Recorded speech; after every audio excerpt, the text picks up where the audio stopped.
Всем привет, я Миша Моглов, это Евротур, и мы все так же путешествуем по Европе и показываем дома российских чиновников и депутатов.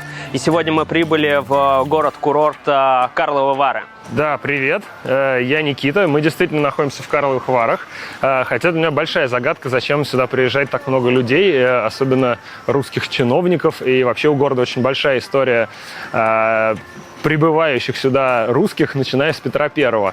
Да, он, конечно, красивый город, здесь здание находится на холмах, здесь есть источники полезной воды, здесь красивая архитектура, но, в общем, честно говоря, достаточно много таких городов в Италии, старых, с историей, с источниками, в Австрии и, в общем, даже, наверное, в баварской части Германии. Чем привлекает конкретно Карловы Вары, для меня лично загадка. Несколько лет назад в Scanner Project мы делали большое исследование по Карловым Варам и составляли такой путеводитель по недвижимости российских чиновников и депутатов. Тогда мы выяснили, что больше половины объектов недвижимости в этом городе принадлежит выходцам из бывшего Советского Союза. Но то, что это является главным русскоязычным городом в Чехии, достаточно и без анализа объектов недвижимости заметить. Ну, то есть здесь большая часть вывесок на русском, здесь ходят люди, которые выглядят как русские, говорят на русском и, не знаю, ведут себя как русские. Ну, более-менее. Пойдем посмотрим. Ну, окей.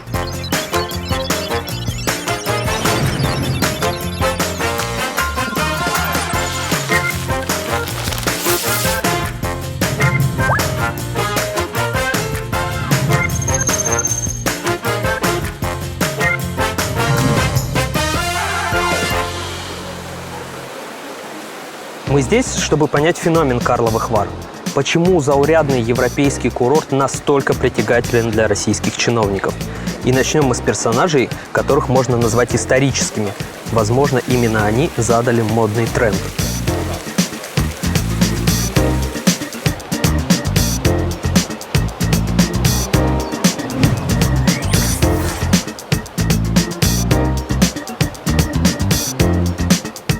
Итак, наш первый объект, первые даже два объекта в Карловых Варах. Мы находимся на улице Садовой, и вот позади нас отель, который называется «Московский двор». Называется он так совсем неспроста, потому что в 90-е годы мэрия Москвы купила этот отель. Сюда приезжал Лужков. Почему-то бывший мэр Москвы Юрий Михайлович Лужков, да. Следующий отель – это отель Ульрика, который принадлежит правительству или республике Татарстан. Он тоже, в общем-то, был куплен в начале 90-х, потому что первый президент и предпоследний президент Минтимир Шаймиев, так же как его коллега Лужков, любил приезжать на воды в Карловы Вары, и поэтому он решил, чтобы ему было где останавливаться, прикупить отель. И, по сути, отель до сих пор контролируется правительством Татарстана. Давайте посмотрим на отель немножко поближе. Вот Миша его фотографирует, кажется. Миша. А я пойду поближе подойду. «Московский двор» написано. Вообще, честно говоря, отель выглядит не очень заселенным, но и не похоже на то, что он совсем законсервирован. Потому что, например... Оп! Надо же, это российские номера, очень знакомые. Так. Нет, у нас здесь есть объявление и... Нет, я не могу понять, к сожалению, на чешском, что здесь написано, но, в общем, не похоже, что он работает прямо... Газон не пострижен, дверь тоже, перед ней трава заросла. Кажется, Московский двор гостей сейчас не ждет. А вот следующий отель Ульрика. Спа-отель, если быть точнее, 4 звезды. И там горит свет, да, он похож на то, что он открыт. Вот такой вот отель Ульрика. Российские владения на Карловарской улице Садовой на этом не заканчиваются.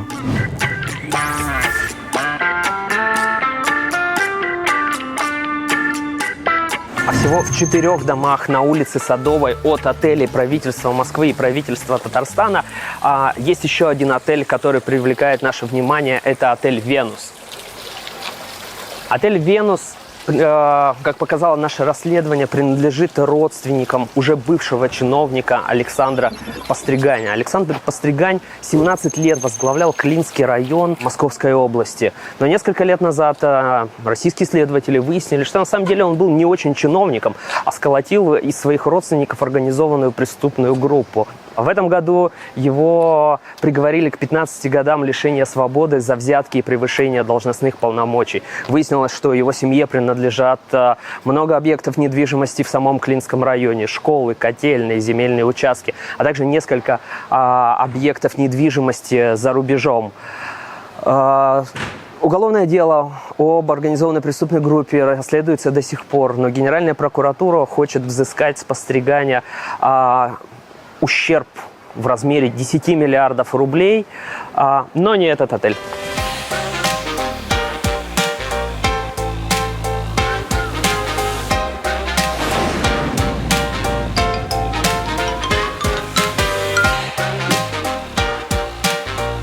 С улицы Садовой мы поднимаемся на холм. Буквально в паре сотен метров нас ждет следующий объект. Но подобраться к нему не так просто. Путь к нему преграждает вот такая вот грозная табличка. Ну, несмотря на грозную табличку, я пройду внутрь. Мы пришли к следующему объекту. Вилла Хардер. Прекрасно.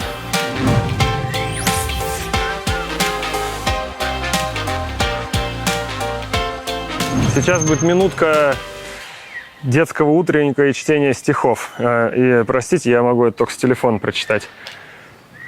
Крепите ряды, петербуржцы, крепите ряды, жители Невского района. Мы вместе, огромная рать, за нами наша Россия, единая наша Россия, любимая Родина-Мать. Любимая Родина-Мать. Это четверостишее, которое сочинил депутат Законодательного собрания Санкт-Петербурга, единорос Игорь Высоцкий. Он с 90-х годов является депутатом Заксобрания, и он владеет 130-метровой квартирой в доме на этом улице. Стоимость такой квартиры в Карловых Варах составляет примерно 10 миллионов чешских крон или 33 миллиона рублей.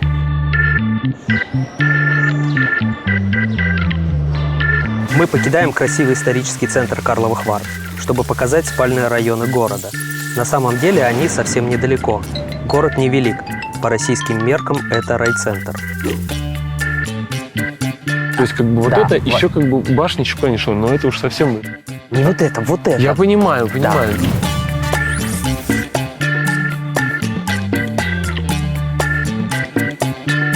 Никита, куда мы приехали? Так, мы приехали на окраину Карловых Вар. Ну, выглядит, конечно, гораздо более грустно, чем сами Карловы Вары, чем центр Карловых Вар. Здесь находится вот дом один за нами, вы его увидите обязательно. И еще один дом мы пройдем чуть подальше.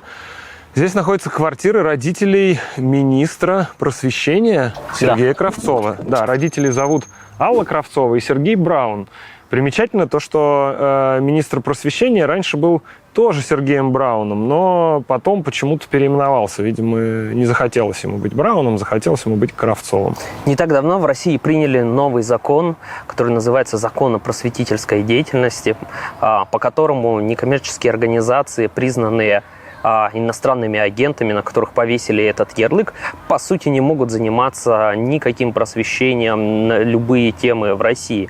И контролировать и определять так называемые правила как раз поручено, по сути, министру просвещения Сергею Кравцову. То есть человек, который может, в принципе, в любое время приехать в Карловы Вары, на него возлагается функция искать, в том числе и контролировать этих иностранных агентов. При этом недавно Россия внесла Чехию в недружественные страны. Список недружественных стран, пока их две, это Чехия и США. И пресс-секретарь президента России Дмитрий Песков заявил о том, что высокопоставленные российские чиновники не могут иметь недвижимость в зарубежных странах и в Чехии, а если они имеют, то они не являются высокопоставленными чиновниками.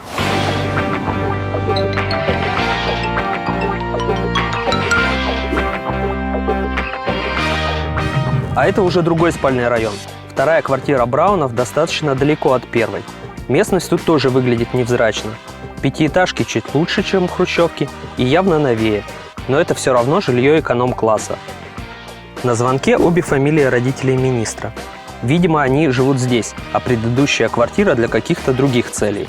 На самом деле у семьи Браунов-Кравцовых не 2, а 3 квартиры в Карловых Варах. Последняя нашлась, когда мы проверяли выписки. Она тоже в непритязательном районе и должна стоить недорого.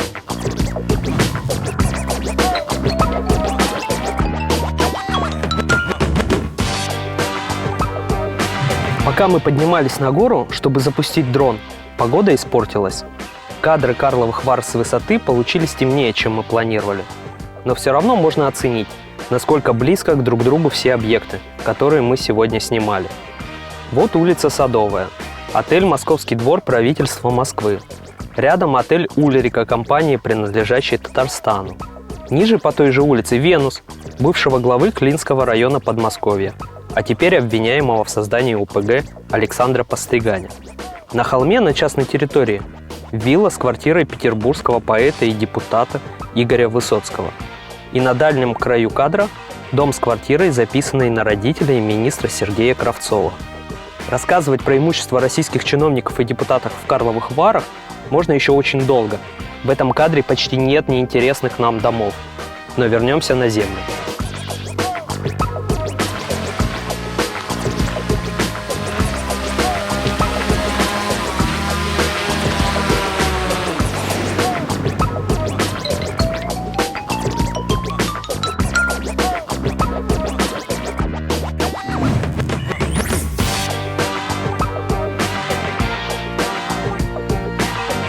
Так, это наш последний объект в Карловых Варах. Мы сейчас тоже не в центре находимся, но здесь, в отличие от предыдущего, район гораздо лучше. Тут такие индивидуальные особняки, гораздо более красивые жилые комплексы. В данном случае нас интересует вот этот жилой комплекс, который называется... Резиденция «Королевские виды», потому что с дальних окон там отличный вид на город. Да, мы находимся высоко, и отсюда сверху видно, собственно, все Карловы Вары. В этом жилом комплексе находится квартира, которая была куплена совсем юной дочерью Александра Патрушева. Это не тот Патрушев, о котором все подумали.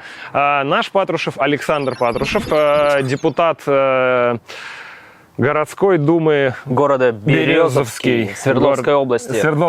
Он заместитель председателя Думы и, естественно, депутат от «Единой России». И депутат от «Единой России» с 2004 года. Ну, на квартиру тут он заработал, или, вероятно, его юная дочь заработала уже гораздо позже. В чешском кадастре хранится договор о дарении этой квартиры Анне Патрушевой. Вот все документы. Александр Патрушев из Березовского, даритель, вручает Анне Патрушевой из Березовского квартиру в Карловых Варах на улице Либушина. А к ней прилагается доля в подземном гараже. Дата 8 января 2016 года. Подписи отца и дочери. Подарок не на день рождения. Анне Патрушевой 18 лет и 7 месяцев. Оформление квартиры на совершеннолетних детей – это очень удобная функция, потому что совершеннолетние дети не попадают в декларации депутатов и чиновников, их не надо указывать, и поэтому подобная недвижимость, ее не видно. Избирателям ее не видно, и у тебя такой ребенок становится совершеннолетним, и у него хоп, и сразу появляется квартира в Карловых Варах. В этом году Александр Патрушев встречал делегацию областных единороссов, на которой он немного, так скажем, возмущался и задавал вопросы своим коллегам. И говорил, что всю свою жизнь он живет в городе Березовский, но задавался вопросом, почему у нас нет асфальта нигде. При этом у него был отличный аргумент. Рассказывал депутат, ты можешь поехать в любую деревню в Европе, и там везде есть асфальт. И как мы видим, здесь он действительно есть отличный асфальт, в отличие от города Березовский. Ну, это, конечно, не любая деревня Европы, но да, в основном мы сейчас ездили, и асфальт везде есть. Это правда. Не врет депутат «Единой России». Это Евротур, Карловы Вары. Подписывайтесь на канал, мы поехали дальше.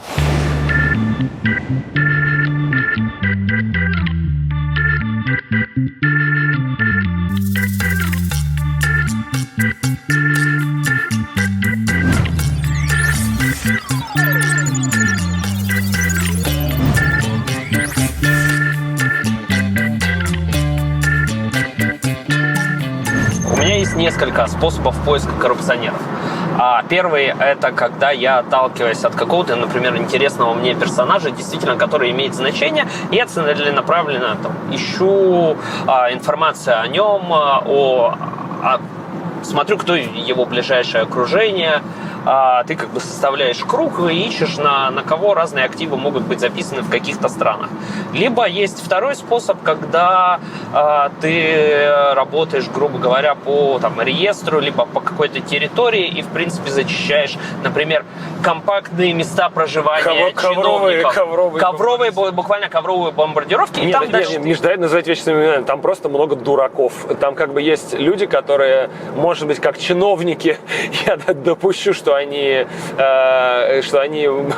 еще более-менее соображают, но как бы видя, как они пристраивают свои капиталы, как они их теряют, пытаясь открыть где-то за рубежом бизнесы, и мы видели закрытые отели, и это может быть такой не самый пример, но есть гораздо более явные примеры о том, что украсть деньги и удачно их применить, и удачно их вывести за рубеж многим не удается, они здесь их там теряют, ну или, по крайней мере, потихонечку растрачивают, потому что они не способны их инвестировать. Здесь нужно немножко другие. И, соответственно, эти персонажи являются легкой добычей для любого журналиста-расследователя. Они еще являются легкой добычей для ушлых местных жуликов.